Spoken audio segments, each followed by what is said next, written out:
भाई आज थोड़ी सी बात करेंगे।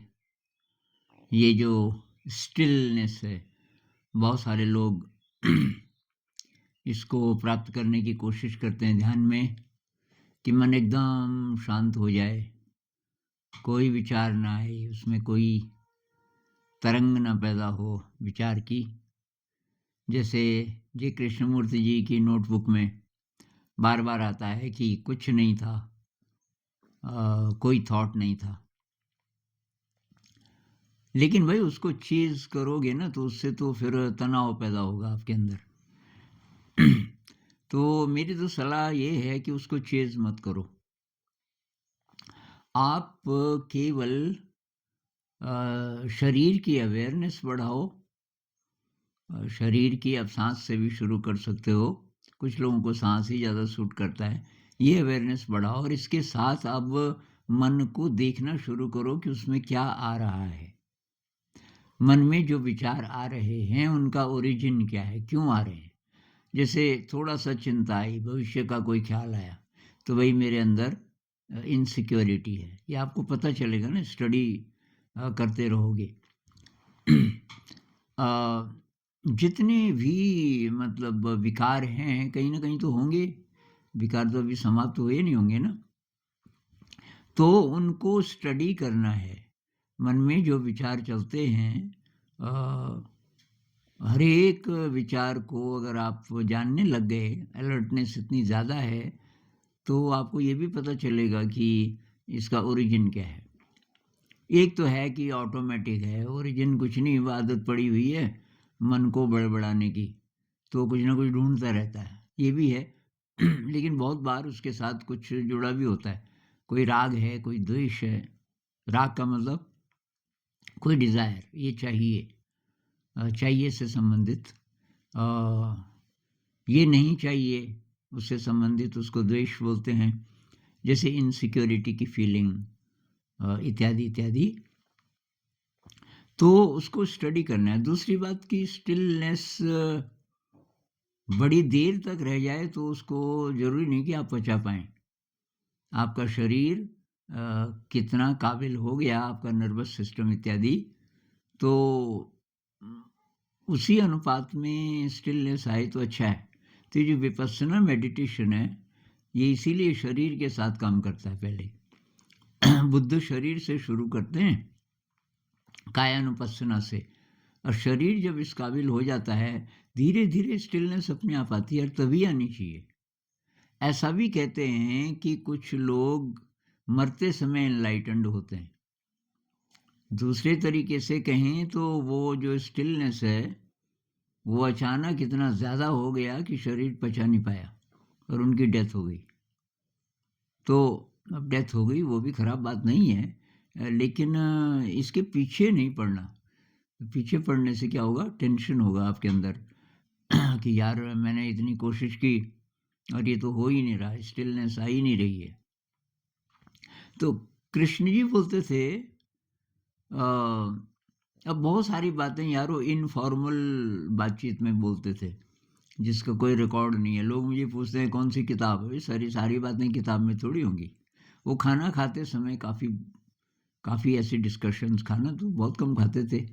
अब उनका खाना हो गया, अभी लोग बैठे हुए हैं, कोई बात चल पड़ी, तो उस समय भी बहुत डिस्कशंस होती थी। चलते हुए जब वो जा रहे हैं, वैसे तो वो चुपचाप चलते थे, लेकिन कभी-कभी बीच-बीच में बातचीत भी होती थी। तो जब मतलब वो टॉक नहीं दे रहे हैं, टीचर्स के साथ, स्टूडेंट्स के साथ बातचीत नहीं कर रहे हैं या जनरल पब्लिक के साथ, तो उसके अलावा जो बातचीत होती थी और तब लोग शेयर करते थे एक-दूसरे से, कृष्ण जी अभी-अभी ऐसा बोल रहे थे, ऐसा बोल रहे थे।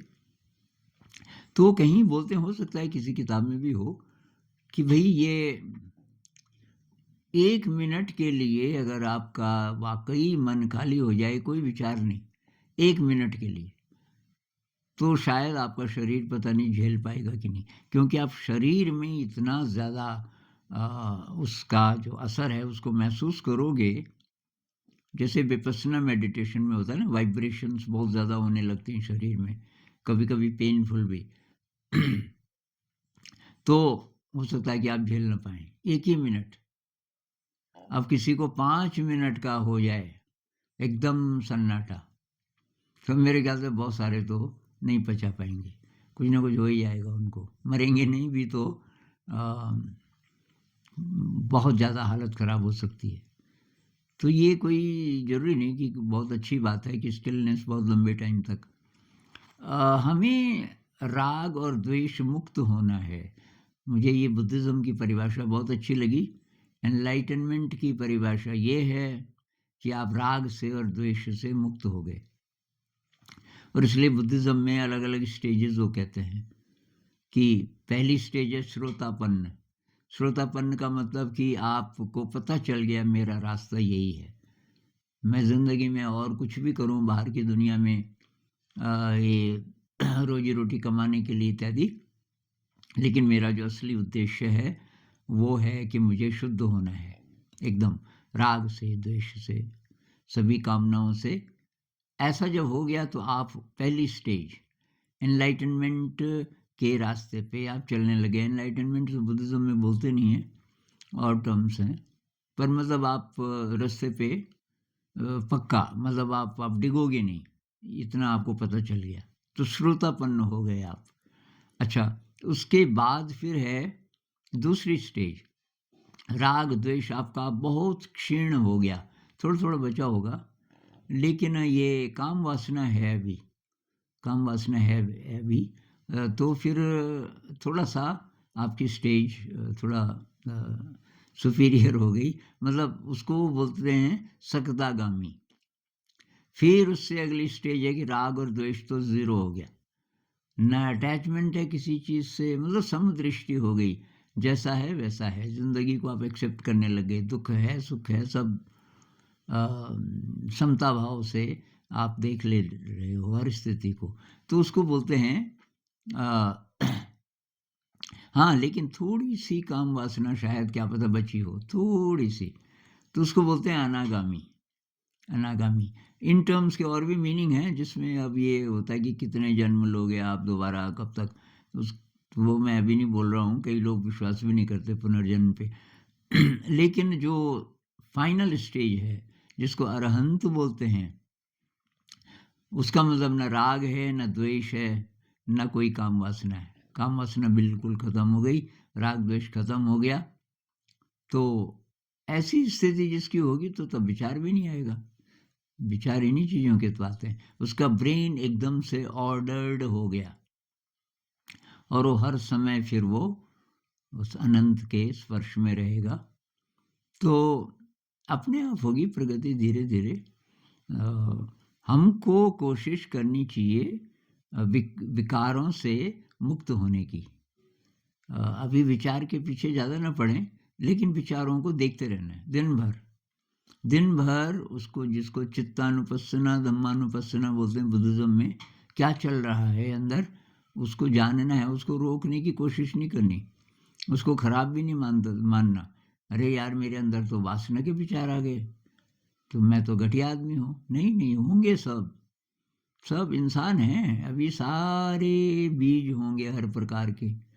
कुछ-कुछ ऐसे बीज होंगे कि आप उनको पनपने नहीं दे रहे हो, पौधा नहीं बनने दे रहे हो, लेकिन अंदर हैं छुपे हुए। अ, तो कोई बात नहीं, नज़र तो आ रहे हैं। नज़र आने का मतलब है कि अब आप उसको बड़ा नहीं होने दोगे।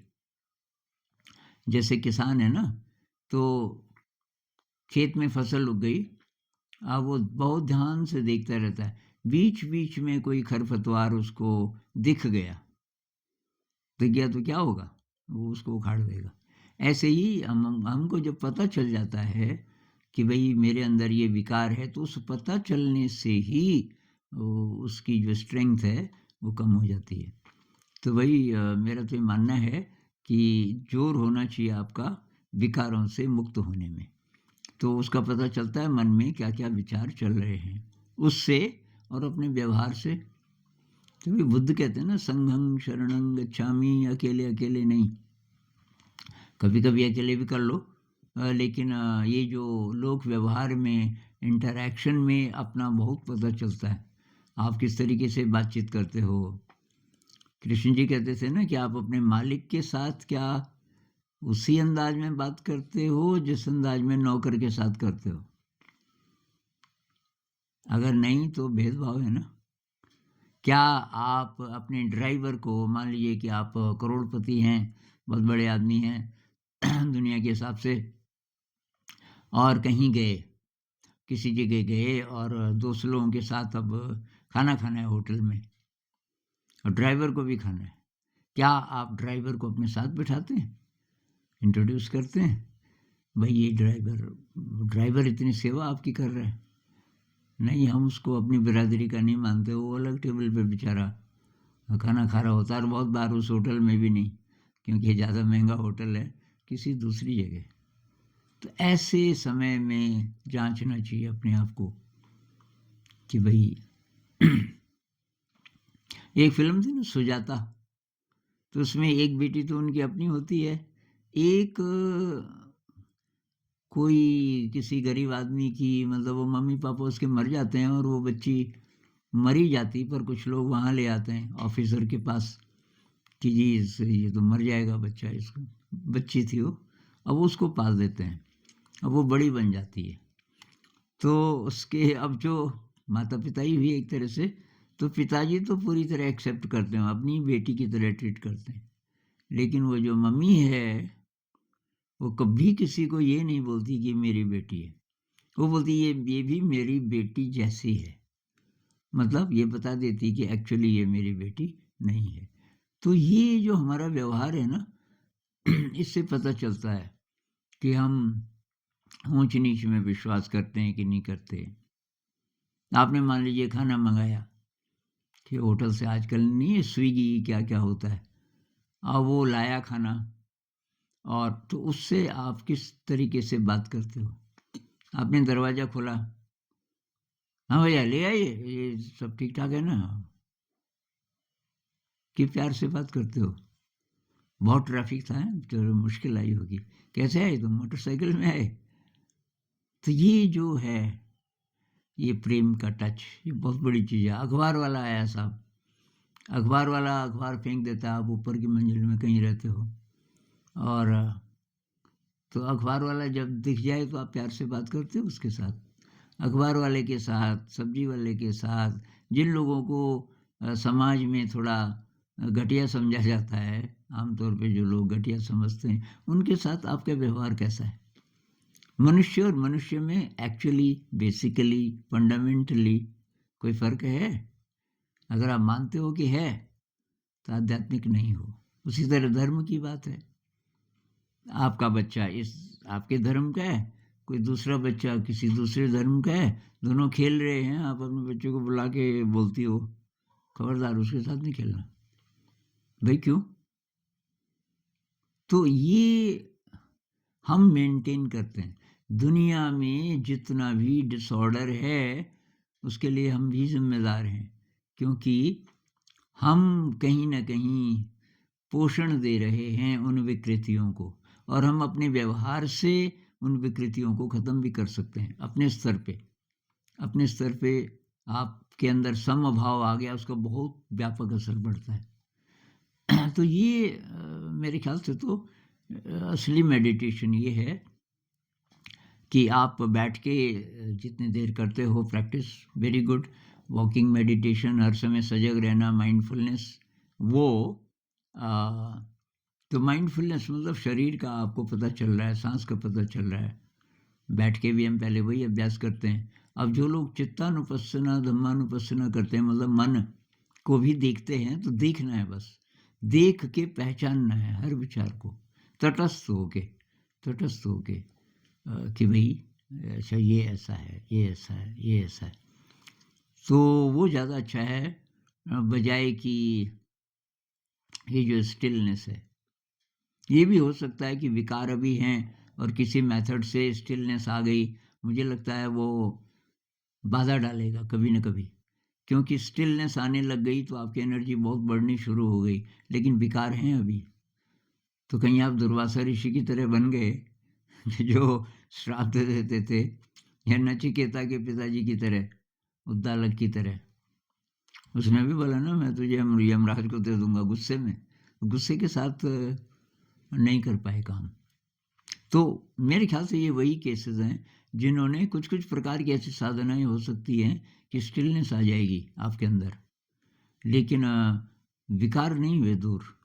तो विकारों को दूर करेंगे तो स्टिलनेस को जब जब आना होगा अपने आप आ जाएगी वो। नमस्कार।